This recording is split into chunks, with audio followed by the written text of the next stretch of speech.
여러분들 주변에 부자인 사람들의 얼굴을 한번 보신 적이 있습니까? 얼굴을 가만히 들여다보면은 우리가 막연히 보여지는 것도 있겠지만은 저 사람이 진짜 이래서 부자가 됐구나 하는 그런 관상적인 부분들이 있습니다. 자, 여러분들의 얼굴을 한번 보십시오.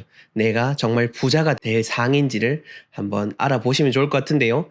그렇게 여러분들이 진짜 부자가 될 수 있는 얼굴인지 제가 어떤 부분이 그 부자가 될 수 있는 포인트인지를 말씀드릴 거고 정말 쉽고 간단하게 부자가 되는 관상으로 만들 수 있는 방법을 알려드릴 테니까 이 영상 끝까지 보신 만큼 여러분들은 오늘도 부자의 길에 한 발 더 다가서게 되는 것입니다.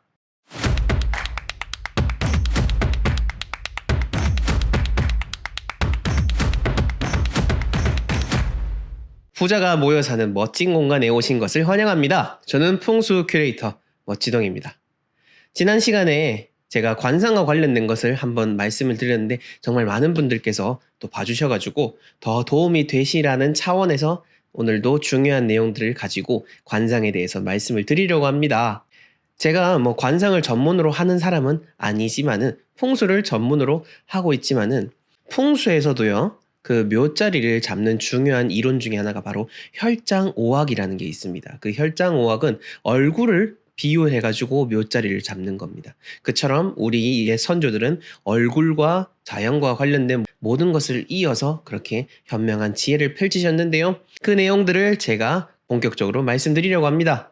본 내용에 들어가기 앞서서 각종 풍수 컨설팅 신청 그리고 풍수 초심자들도 쉽게 이해할 수 있는 제가 쓴 책 이 부의 풍수 구매 원하시는 분들은 하단 고정 댓글에 링크 참조해 주시면 되겠습니다. 자, 여러분들 제가 부자가 될 수 있는 그 관상의 포인트들을 말씀드리기에 앞서서 관상이라고 하는 한자를 보신 적이 있습니까? 이 관상이라고 하는 한자를 보면은 진짜 재밌는 게 있는데 요거를 오늘 딱 이해를 해야 진짜로 여러분들이 부자가 될 관상 포인트를 얻어 가시는 겁니다. 관상에 있어서 상자가 어떤 상자일 거라 생각하십니까? 보통 한자 조금 아시는 분들은 모양 상자라고 생각을 하실 텐데 아닙니다. 모양 상자가 아니고요. 볼관자에다가 서로 상자를 씁니다. 서로 상자. 이 서로 상자를 쓰는데 정말 의미가 대단하지 않습니까?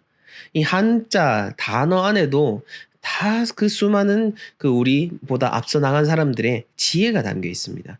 관상, 우리가 단순히 관상이라고 했을 때는 어떠한 사람의 얼굴이나 모양새를 이야기하지만은 그 관상이라는 단어 안에 담겨져 있는 의미는 그게 뭐냐? 바로 서로 바라본다라는 겁니다. 우리가 내가 단순히 보는 그게 아니고요. 나와 당신이 서로 바라보는 그러한 모양새를 가지고 관상이라고 한다라는 것. 즉 서로가 서로를 보고 교감을 하고 마음을 통하는 그러한 작용이 바로 관상의 작용 중에 하나라는 것을 이해하시면 되겠습니다. 자, 그럼 세부적인 내용으로 더 들어가 볼까요? 부자가 될 수 있는 중요한 관상 포인트는 바로 이 훤한 이마입니다. 지금 사진을 따오긴 했는데 이 여성분 아름다우시기도 하지만은 보시면은 아시겠지만은 아주 둥글게 이마가 하고 또 뒤로도 아마 측면을 봤을 때도 뒤로도 더 넓게 펼쳐져서 완전 동그랗고 예쁘게 이마가 돼 있습니다. 이처럼 훤하게 이마가 돼 있으신 분들은 이마 훤하게 드러내고 다니시지 이렇게 막 내려가지고 이렇게 있으면은 쉽게 말해서 앞길을 막는 것과도 같은 거니까요. 이마 까시고 저도 지금 이렇게 이마 항상 까고 다닙니다. 여러분들도 가능하면은 뭐 정말 내가 이마 까는 게 이게 거의 뭐 내 이미지에 손상이 간다라고 할 만큼 미관적으로 좋지 않다라 생각되시는 게 아니라면은 이마를 훤하게 까고 다니시기를 바라겠습니다. 자, 그 다음 두 번째 중요한 관상 포인트죠. 관상에 있어서 관상은 보여지는 얼굴도 그렇지만은 내 몸의 모양새, 걸음새, 그 각종 몸과 관련된 것들 모두를 지칭하는 말입니다. 관상, 얼굴만 얘기하는 게 아닙니다. 그래서 냄새 역시나 그 사람의 상에 포함되는 건데요. 어떤 사람들은 보면은 10대 때부터 몸에서 냄새가 나는 경우가 있습니다. 몸에서 냄새 나는데 좀 막 그런 게 이상한 게 아니고요. 입에서 유독 구취가 심하다든지 이런 경우가 있는데 물론 건강상의 문제가 있는 분들도 있겠지만 타고나길 그렇게 타고나시는 분들이 있습니다. 이거는 이제 그렇게 복을 조금은 남들보다는 덜 타고났다라고 하시면 되고요. 몸에서 냄새가 나지 않도록 한다라는 거 그만큼 그게 기운에서 중요한 의미를 가지는 겁니다.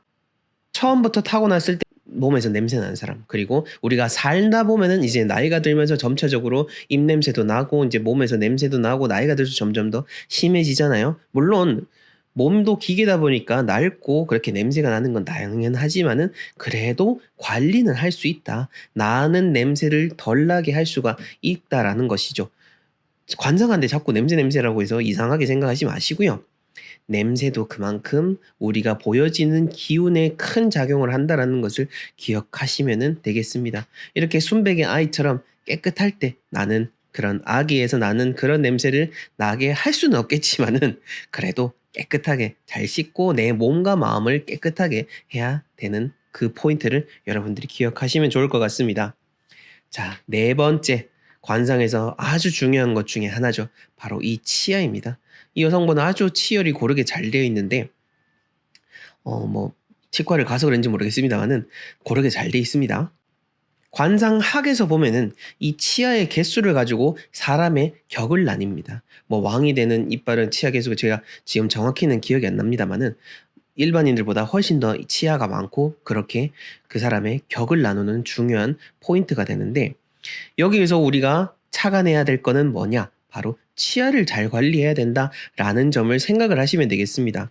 나이가 드셨다고 해서 썩은 이빨들은 뽑아내셔야겠죠. 하지만 가능한 한 치아는 살리는 게 좋습니다. 치과에 가셔도 대부분의 치과 의사들 진짜 돈을 벌려고 하는 게 아니라 진정한 이제 의사분들은 치아를 최대한 뽑지 않도록 말씀을 드립니다. 있는 이빨 최대한 살리는 쪽으로 하는 게 그게 건강상으로도 좋고요. 운쪽으로도 그렇습니다. 오죽하면은 우리가 꿈 중에서도 이빨 빠지는 꿈이 정말 나쁜 꿈이지 않습니까? 이빨이 아니고 치아죠. 치아가 빠지는 꿈은 내 소중한 사람을 잃는 것을 미리 예시하는 그런 예지몽이 되기도 합니다. 그만큼 나쁜 의미를 가지는 게 치아가 빠지는 꿈이고, 현실에서도 그러니 당연히 치아를 잘 관리해야 되겠죠. 그래서 나이 드셨다고 해서 치아를 막 발치하지 마시고요. 있는 거 최대한 잘 관리하시고 그거를 중심으로 다른 보철물이라든지 틀니라든지 하시면 됩니다.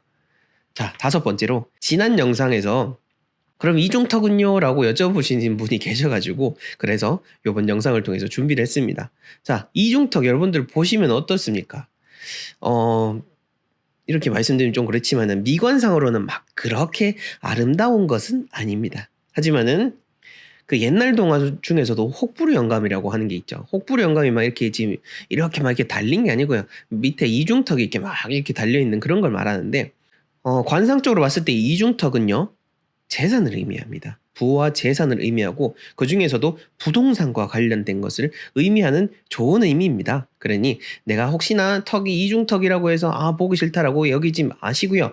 이게 나에게 돈을 가져다 두는구나 라고 행복한 상상을 하시면서 얼굴을 잘 갖고 나가시면은 그게 여러분들에게 큰 보답을 해서 돌아올 수 있을 겁니다. 자, 그 다음 중요한 관상 포인트는 바로 귓구멍 아래쪽입니다. 귓구멍 아래쪽 여기 귓바퀴 말고 여기 귓구멍 아래쪽 요 부분을 이야기하는데, 여기 요 살이 이제 여기가 닫혀 있는 사람이 있고요. 여기 움푹 파여져 있는 사람이 있습니다. 움푹 파여져 있다라고 한다는 귓구멍이 크다라는 거죠. 귓구멍이 크다라는 건 뭐다? 다른 사람의 말을 더 잘 들을 확률이 높다. 다른 사람의 말을 다 잘 듣는다라는 건 또 뭐죠? 남의 말을 잘 듣고 남을 잘 이해할 수 있는 공감 능력이 뛰어나다라는 겁니다. 반대로 귓구멍이 좁다, 남의 말 잘 안 듣고 고집불통이다 라고 생각하시면 되겠습니다. 그러니까 귓구멍 아래쪽이 내가 만약에 좀 좁은 것 같다라고 하면은 아마 그런 분들은 좀 고집이 많으신 분들일 겁니다. 그러면은 귓구멍 억지로 또 늘릴 수는 없잖아요. 늘릴 수는 없지만은 여러분들의 마음을 좀 고치셔가지고 내가 그렇게 남들을 더 잘 이해하고 하다 보면은 저절로 관상도 바뀌게 됩니다. 여러분들 관상이라고 해서 타고난 본바탕은 안 바뀌겠죠. 근데 여러분들이 마음을 어떻게 쓰고 어떻게 사느냐에 따라서 변할 수 있는 부분들은 충분히 변하고 좋은 얼굴로 바뀔 수가 있습니다. 그러니 이 귓구멍 아래쪽 오늘 한번 여러분들 여기 잘 보시고요. 저는 좀 넓은 것 같습니다. 네, 네, 좀 넓은 것 같고요. 좀 더 넓힐 수 있도록 더 마음을 더 잘 써야겠죠. 여러분들도 마음 잘 쓰셔서 귓구멍 아래쪽 넓어지시기를 바라겠습니다. 자, 그 다음 7번째는 바로 거울입니다. 거울. 자, 아까 제가 관상을 좋게 바꿀 수 있는 방법을 말씀드리려고 했는데 그 방법이 바로 거울입니다. 거울을 자주 보셔야 됩니다.